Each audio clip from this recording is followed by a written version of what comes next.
Hello friends, நான் உங்கள் ஜபா. நான் நல்லா இருக்கேன். நீங்கள் நல்லா இருக்கீங்களா ஃப்ரெண்ட்ஸ்? நீ வந்து சேனலுக்கு உங்களை வரவேற்கிறேன் ஃப்ரெண்ட்ஸ். இன்றைக்கி நான் வெந்தயம் தான் எடுத்து கையில் வச்சுருக்கேன். நீங்கள் ப்ரௌன் கலராக இருக்குன்னு யோசிச்சுக்கிறீங்களா? நான் ட்ரை ரோஸ்ட் பண்ணி எடுத்துகிட்டு வந்திருக்கேன் ஃப்ரெண்ட்ஸ். இது எதுக்குன்னா, நான் இதை வந்து மிக்சியில் பொடிச்சு வச்சுக்க போகிறேன்.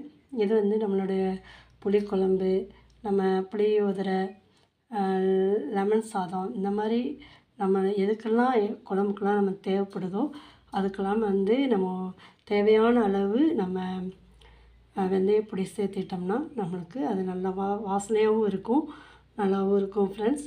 இதை வந்து நம்ம அடிக்கடி அப்போதைக்கு நம்ம இது பண்ண முடியாது. நீங்கள் உங்களுக்கு எவ்வளோ வெந்தயம் தேவையோ அவ்வளோ வெந்தயம் நீங்கள் எடுத்து நீங்கள் பொடிச்சு வச்சுக்கலாம். தேர்ந்தோடனையும் திரும்ப பொடிச்சு வச்சுக்கலாம். நீங்கள் மிக்ஸி இது வந்து நம்ம ஃப்ரிட்ஜில் தான் வைக்கணும்னா அவசியம் கிடையாது. ஒரு ஸ்டோரேஜ் இதில் கப்பில் வச்சு நீங்கள் வச்சுக்கலாம். வச்சுட்டிங்கன்னா உங்களுக்கு டப்பாவில் வச்சுக்கிட்டிங்கன்னா அது எப்போவும் நமக்கு ஈஸியாக இருக்கும். நிறைய பேருக்கு தெரிஞ்சிருக்கும், ஆனால் நம்ம செய்யறதுக்கு சோம்பேறித்தனப்படுவோம். அப்படி இல்லாமல் இதை செஞ்சு வச்சுக்கிட்டிங்கன்னா உங்களுக்கு ஈஸியாக இருக்கும் ஃப்ரெண்ட்ஸ். இது ஆறட்டும். அதுக்குள்ளே ஒரு வசனம் பார்த்துருவோமா ஃப்ரெண்ட்ஸ்? ஒரு வசனம் பார்ப்போமா? மார்க்கு எழுதின சுவிசேஷக புத்தகம் 16ஆம் அதிகாரம் 20வது வசனம். அவர்கள் புறப்பட்டு போய் எங்கும் பிரசங்கம் பண்ணினார்கள்.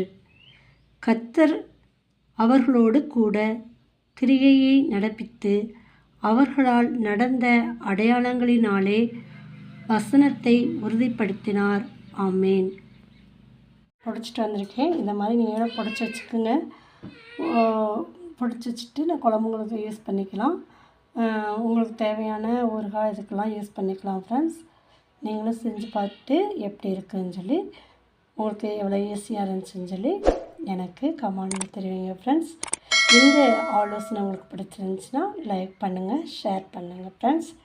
தேங்க்யூ.